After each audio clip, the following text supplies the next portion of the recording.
आज हम कवि रहीम द्वारा रचित नीति के दोहों की व्याख्या का अध्ययन करेंगे। इसके अंतर्गत दोहा देखिए। रहीमन निज मन की बिथा, मन ही राखो गोय, सुनी अठी लेहे, लोग सब बाटी न लेहे कोय।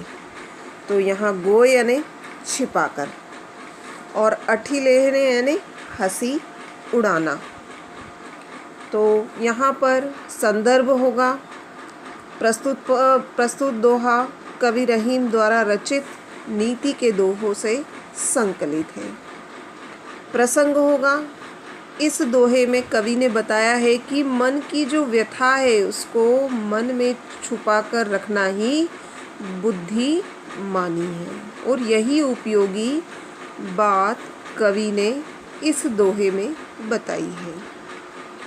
कवि रहीम कहते हैं कि अपने मन की व्यथा को मन में ही छुपाकर रखना चाहिए।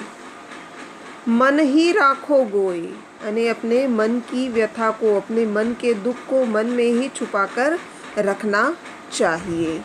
यदि उसे दूसरों के सामने प्रकट कर दिया तो सुनने वाला व्यक्ति सच्ची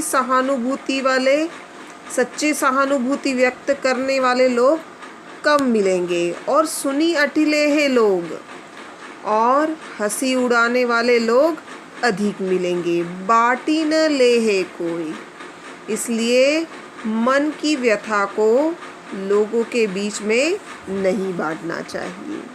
अपने मन की व्यथा को अपने मन में ही रखना चाहिए। अगला दोहा देखिए। दीनन सबन को लखत, दीन ही लखे न कोय, जो रहीम दीन ही लखे, दीन बंधु सम होय। यहाँ पर दीन अने निर्धन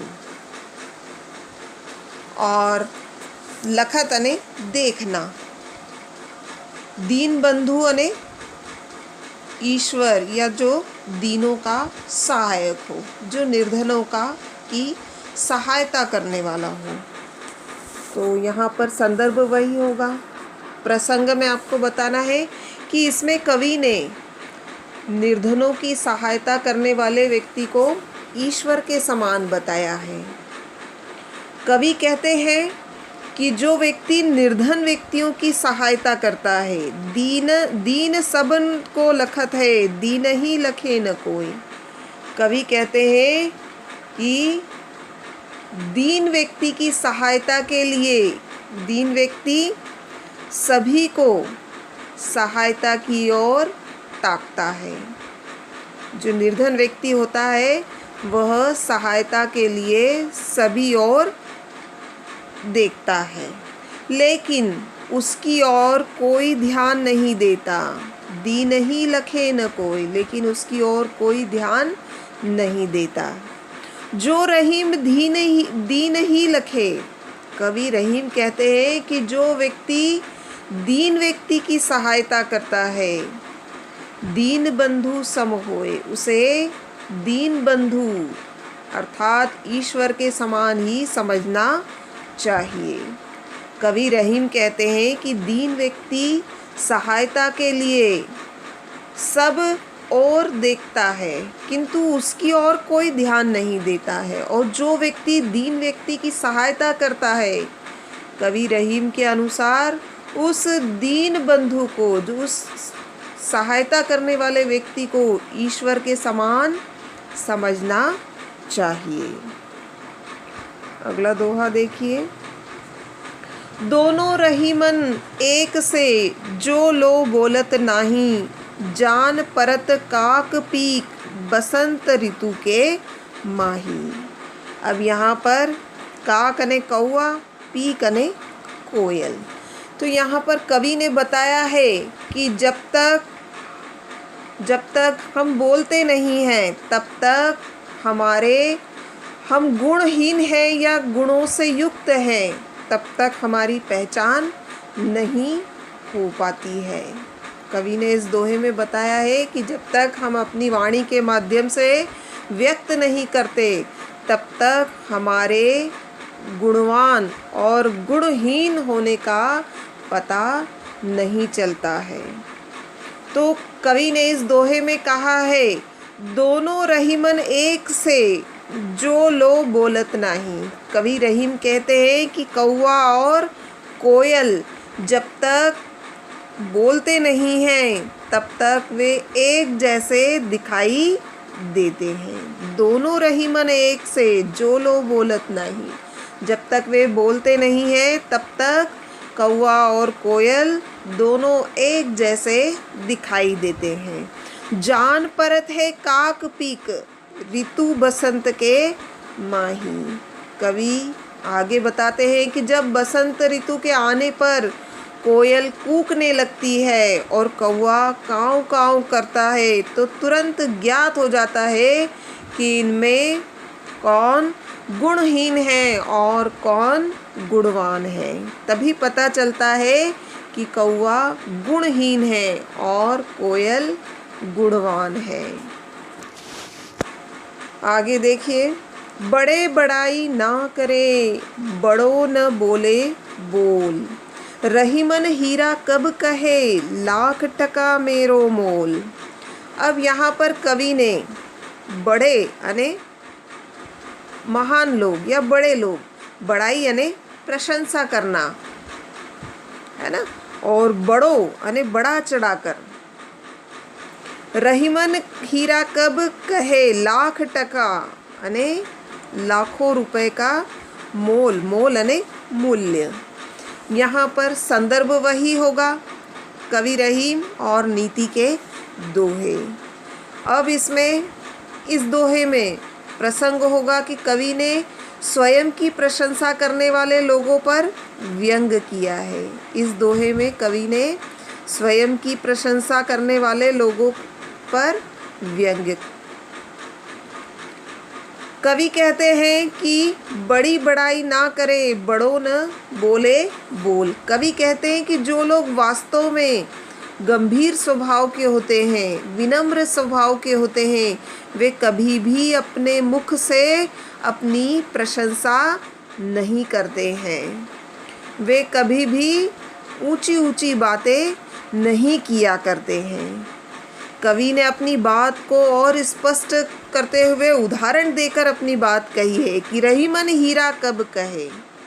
कवि रहीम के अनुसार हीरा अत्यंत मूल्यवान रत्न होता है, लेकिन वह कभी भी नहीं कहता कि वह उसका मूल्य लाखों में है।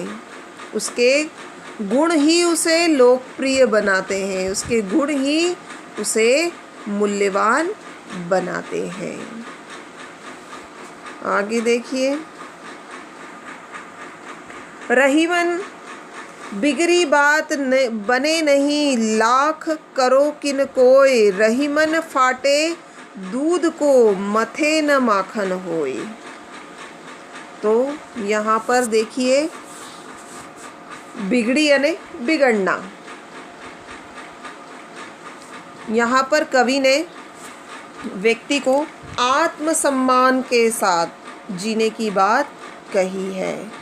उन्होंने बताया है कि मनुष्य के जीवन में आत्मसम्मान का बड़ा महत्व होता है। कवि बताना चाहते हैं कि जो स्वाभिमानी लोग होते हैं वे कभी भी अपने सम्मान में आँच नहीं आने देते हैं, क्योंकि वे अच्छी तरह से जानते हैं कि बिगड़ी बात बने नहीं। यदि एक बार कोई बात बिगड़ गई तो वह दोबारा नहीं बन पाती है। कहने का तात्पर्य है कि यदि समाज में एक बार सम्मान कम हो गया तो उसे पुनः उसी सम्मान को प्राप्त करना असंभव सा हो जाता है। लाख करो किन कोई, उसके बाद में लाख बार प्रयास किए जाए तो भी पहले जैसा सम्मान प्राप्त नहीं होता है। अपनी बात को कवि ने उदाहरण के द्वारा स्पष्ट करते हुए कहा है कि रहीमन फाटे दूध को मथे न माखन होए। कवि ने अपनी बात को स्पष्ट करते हुए कहा है कि यदि असावधानी पूर्वक यदि दूध फट जाता है तो फिर उसे कितना भी मथा जाए, उससे कभी भी मक्खन नहीं निकल सकता है। यानी एक बार अगर बात बिगड़ जाती है तो उसे बनाया नहीं जा सकता है। तो यहाँ पर कवि ने आत्मसम्मान को बचाने का संदेश दिया है। कवि की जो शैली है वह उपदेशात्मक है और अनुप्रास अलंकार है ना। अब आगे देखिए, विपत्ति भय धन ना रहे, रहे जो लाख करोड़। नभ तारे छिपी जात हैं, जो रहीम भय भोर। यहाँ पर विपत्ति यानी संकट, और करोड़ यानी करोड़, भोर यानी सवेरा, और नभ यानी आकाश। तो यहाँ पर कवि ने बताया है कि कवि बताते हैं कि बुरे दिन आने पर मनुष्य का वक्त भी उसका साथ छोड़ देता है। यहाँ पर इसी बात को कवि ने स्पष्ट किया है। अर्थ देखिए, कवि कहते हैं कि जब मनुष्य के बुरे दिन आते हैं, जब मनुष्य का बुरा समय आता है, तो उसके पास चाहे लाखों या करोड़ों भी क्यों न हो, सब समाप्त हो जाते हैं। विपत्ति भय धन ना रहे, रहे जो लाख करोड़। कवि रहीम कहते हैं कि जब मनुष्य पर विपत्ति आती है, जब उसके बुरे दिन आते हैं, बुरा समय आता है, तो उसके पास चाहे लाखों या करोड़ों रुपए भी क्यों न हो, सब समाप्त हो जाते हैं। कहने का तात्पर्य है कि उस समय धन भी उसका साथ नहीं देता है। नभ तारे छिपी जाते हैं, जो रहीम भय भोर। कवि ने अपनी बात को स्पष्ट करते हुए कहा है कि ये सभी जानते हैं और सब देखते हैं कि जब सवेरा होने लगता है, जो रहीम भय भोर, यानी जब सवेरा होने लगता है तो तारे, आकाश में दिखाई देने वाले असंख्य तारे, जिनकी कोई संख्या नहीं होती है, वे भी छिप जाते हैं। उस समय आकाश भी, इतना विशाल आकाश होने के बावजूद भी, आकाश भी उनका साथ नहीं देता है। और आगे देखिए, मांगे घटत रहीम पद, की तो करो बड़ी काम। तीन पैग वसुधा करो, तऊ बावने नाम। यहाँ पर वसुधा यानी धरती, बावने यानी बौना, इन दो शब्दों के माध्यम से कवि ने अपनी बात स्पष्ट की है। इसमें कवि ने बताया है कि मांगे जाने पर मनुष्य की प्रतिष्ठा कम हो जाती है, चाहे वह कितना भी बड़ा काम क्यों न कर ले। कवि ने इस दोहे में बताया है कि मांगे जाने पर या मांगे जाने वाले मनुष्य की प्रतिष्ठा कम हो जाती है, चाहे फिर वह मनुष्य कितना भी बड़ा काम क्यों न कर दिखाए। अर्थ होगा, कवि रहीम कहते हैं कि मनुष्य चाहे कितना भी बड़ा या आश्चर्यजनक काम करके क्यों न दिखाए, किंतु मांगत घटत रहीम पद, किंतु मांगने पर, हाथ फैलाने पर उसका पद, उसकी प्रतिष्ठा, उसका सम्मान अवश्य कम हो जाता है। कवि ने उदाहरण के द्वारा अपनी बात स्पष्ट करते हुए कहा है कि स्वयं भगवान भी जब बलि से दान लेने के लिए गए, तो उन्होंने भी 3 पैग यानी कदम, 3 कदम में सारी धरती को नाप डाला था। लेकिन इतना बड़ा महान कार्य करने पर भी भगवान को वामन ही कहा गया। वामन यानी बौना। तो यहाँ पर कवि ने बताया है कि भगवान देवता की भलाई के लिए वामन का रूप धारण बनाकर 3 कदम धरती मांगने गए थे और जब राजा बलि ने उन्हें देना स्वीकार किया तो उन्होंने विराट रूप धारण करके 3 कदम में ही पूरी धरती नाप डाली थी। ईश्वर ने इतना बड़ा कार्य किया, लेकिन क्या किया, उन्होंने हाथ फैलाए थे, इसीलिए उन्हें वामन अवतार कहा जाता है। और वामन यानी बौना। यहाँ पर कवि ने शब्दों का चमत्कार दिखाया है। ठीक है, आगे देखिए। मान सहित विष खाए के शंभु बये जगदीश, बिना मान अमृत पिए राहु कटायो शीस। मान अने सम्मान, विष अने जहर, शंभु अने भगवान शिव, और जगदीश अने जगत के स्वामी। राहु कटायो, राहु एक दैत्य का नाम है जिसने, ऐसा कहा जाता है कि कपट पूर्व अमृत पिया था। तो शीस अने सिर। कवि ने यहाँ पर बताया है कि अपमान सहित होने वाले महान लाभ को भी तुच्छ बताया है। कवि ने यहाँ पर अपमान सहित होने वाले महान लाभ को भी तुच्छ बताया है। कवि ने यहाँ पर, कवि रहीम कहते हैं कि समुद्र मंथन से प्राप्त होने वाले विष का सम्मान सहित पान करने वाले भगवान शिव सारे जगत के जगदीश कहलाए, सारे जगत के स्वामी कहलाए। परंतु बिना मान अमृत पिए, परंतु देवताओं के बीच छिपकर अमृत पीने वाले राहु नामक राक्षस को अपना सिर कटवाना पड़ा है।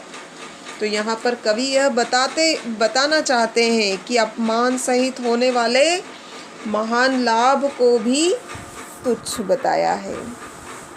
तो यहाँ पर भी कवि ने एक पौराणिक घटना का उल्लेख किया है कि मनुष्य को स्वाभिमानी पूर्वक जीवन बिताना चाहिए, है ना।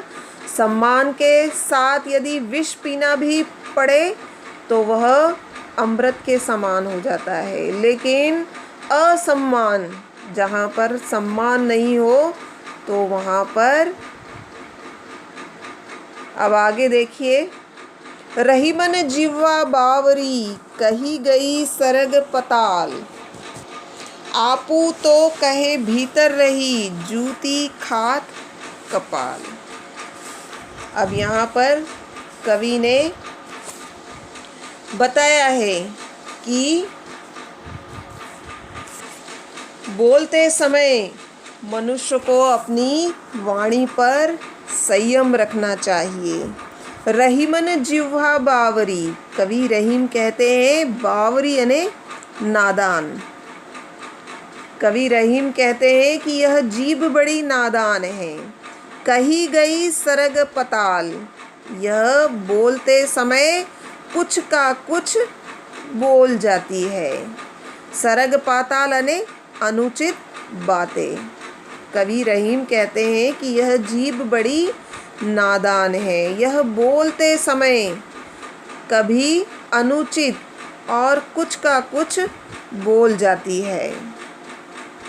आपू तो कहीं भीतर रही, कवि कहते हैं कि कुछ का कुछ बोलते समय यह स्वयं तो क्या होती है, अंदर रहती है, लेकिन इसका परिणाम बेचारे सिर को भुगतना पड़ता है। कपाल यानी सिर। तो यहाँ पर बताया है कि यदि हमारी वाणी के द्वारा यदि अनुचित शब्दों का प्रयोग किया जाता है तो बोलते समय तो जीभ का उपयोग होता है, लेकिन जूते सिर को खाने पड़ते हैं। तो यहाँ पर कवि बताना चाहता है कि हमेशा बोलते समय वाणी पर संयम रखना चाहिए। यानी बोलते समय सावधानी बरतने का परामर्श कवि ने इस दोहे में दिया है। अब अगला दोहा देखिए।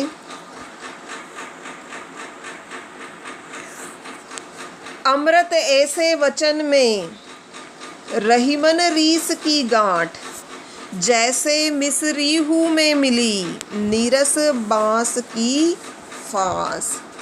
अमृत अने मीठा या मधुर, रीस अने क्रोध, गांस अने गांठ, और मिसरीहू अने मिश्री में, नीरस अने जिसमें कोई रस न हो, फीका, बांस की फांस, है ना, बांस की फांस, बांस तो क्या होता है, और फांस अने तिनका, बांस का बारीक तिनका जो शरीर में चुभने वाला होता है। तो यहाँ पर संदर्भ वही होगा, कवि रहीम और नीति के दोहे। प्रसंग होगा, इस दोहे में कवि ने वाणी को मधुर बनाए रखने और अप्रिय शब्दों से बचने की सलाह दी है। कवि रहीम कहते हैं कि मनुष्य को हमेशा मधुर वाणी का प्रयोग करना चाहिए। अमृत ऐसे वचन में कवि रहीम कहते हैं कि मनुष्य को हमेशा मधुर और विनम्र वाणी का प्रयोग करना चाहिए। रहीमन रीस की गांठ, कवि रहीम कहते हैं कि कटु वाणी का प्रयोग उसी प्रकार खटकने वाला होता है जिस प्रकार की मिश्री में बांस के नीरस महीन रेशों का उपस्थित रहना होता है।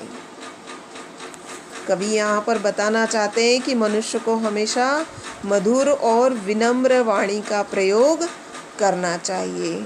कटु शब्दों का प्रयोग उसी प्रकार खटकता है जिस प्रकार की मधुर मिश्री में, मीठी मिश्री को खाते समय यदि बांस का नीरस यानी रसहीन यदि रेशा उपस्थित हो जाता है तो वह हमें कैसा लगता है, बड़ा कटु लगता है।